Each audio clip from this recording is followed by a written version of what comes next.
I gotta follow up my wife after that, huh? And I think they got a spelling of your last name. My name's Tony, same last name. Good evening, my name is Tony Brugliera. I'm currently a 15-year municipal employee with 5 years in Parks and Rec, and the last 10 years at the Anchorage Fire Department as a firefighter, paramedic, and a proud member of the local 1264. I'm also a tax-paying homeowner living in South Anchorage. I'm here in opposition of Ordinance 37. I share the same passionate views that you've listened to over the course of this public testimony, but I'd like to speak directly to my interpretation of the declaration of Policy Part E, employee benefits. A short background story may be helpful as to why I feel this section is particularly needs to be addressed. In 2006, I was treating a critical patient on the way to the emergency department when our ambulance was slammed into by a careless driver. This injury was in no means foreseen or avoidable. It was just one of the many dangers and inherent risks we face working in fire and EMS. I sustained a serious traumatic brain injury and was on workman's compensation for almost a year.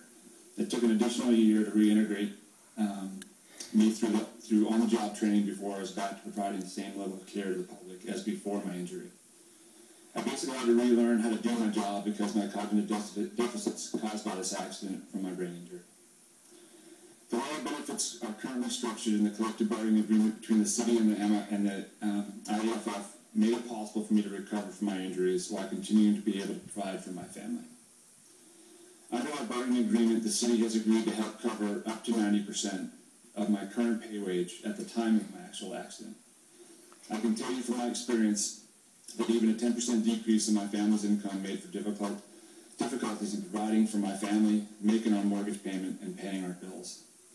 If the mayor's ordinance passes, then our municipal workers will be placed into the same benefit package with no regard to the different inherent risks each respective worker faces.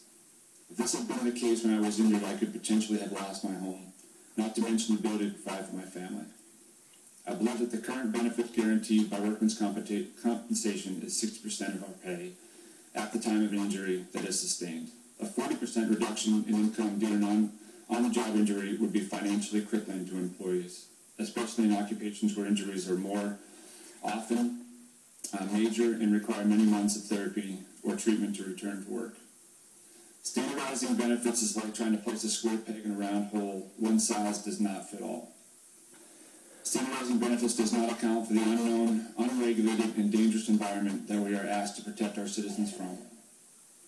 A study conducted by the National Fire Incident Reporting System between 2006 and 2008, of which I did not voluntarily sign up for, I'm almost done, but was included in the study because of my injury, found out that out of the 81,000 plus injuries nationwide, 62% of those resulted in no work lost time, but 38% did.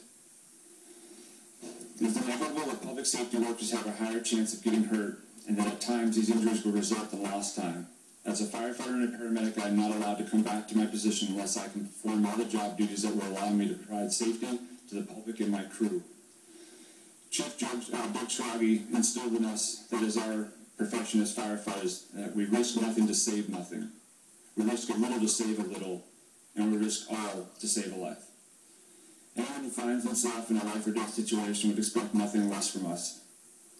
There is no sacrifice that we are unwilling to make to save someone's life. Reducing the benefits that we have bargained for over the last 40 years is sending a message to firefighters, policemen, or any other high-risk municipal worker that the city is not willing to take care of the very people they hire to protect them and provide the services they need.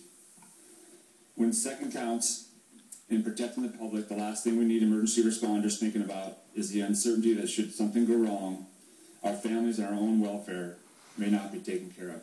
Thank you. Thank you, Tony.